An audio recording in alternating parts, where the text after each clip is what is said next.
Ukraine భూభాగం పైన తాజాగా రష్యా దాడులు చేస్తున్నటువంటి పరిస్థితిని మనం చూసాం. వరుసగా రెండు దేశాల మధ్య కొనసాగుతుంది 22 నెలలకు పైగా దాడి. కానీ ఈసారి రష్యా భూభాగంలో ఉక్రెయిన్ అతి భయంకరమైనటువంటి దాడులు చేసింది. దీంట్లో సుమారుగా 14 మంది మృతి చెందగా 108 మంది గాయపడ్డారు. ఉక్రెయిన్కు సరిహద్దున ఉన్నటువంటి 30 కిలోమీటర్ల దూరంలో ఉన్న బెల్గోరోడ్లో ఈ దాడి జరిగినట్టుగా రష్యా ప్రకటించింది. ఈ దాడి ఘటనకు సంబంధించి సామాజిక మాధ్యమాలలో పలు చిత్రాలు, వీడియోలు చక్కర్లు కొడుతున్నాయి. దాడి ఘటనకు సంబంధించి కొన్ని వీడియోలను కూడా రష్యా ఎమర్జెన్సీ మంత్రిత్వ శాఖ విడుదల చేసింది. వీధుల్లో భవనాల శకలాలు పొగ వ్యాపించి ఉన్నట్లు కనిపించాయి. ఇక మృతుల్లో కూడా 2 చిన్నారులు ఉండగా గాయపడినటువంటి వారిలో 15 మంది చిన్నారులు ఉన్నట్లుగా రష్యా పేర్కొంది. ఈ ఘటనపైన రష్యా అధ్యక్షుడు పుతిన్కు అధికారులు సమాచారం అందించారు.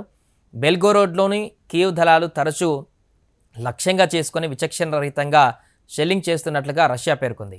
ఉక్రెయిన్ పైన రష్యా శుక్రవారం భారీ స్థాయిలో విరుచుకుపడినటువంటి సంగతి కూడా తెలిసిందే. ఆ తరుణంలోనే సుమారుగా ఇప్పుడు 122 క్షిపణులు 36 డ్రోన్లతో ఉక్రెయిన్ రాజధాని కీవ్ సహా ప్రధాన నగరాలపైన రష్యా దాడి చేసిన సందర్భంలో ఇప్పుడు ప్రతిదాడి చేసినట్టుగా కనపడుతుంది. ఈ ఘటనలో సుమారు 39 మంది మృతి చెందగా అంతకుముందు 144 మంది గాయపడ్డారు రష్యా చేసినటువంటి దాడిలో.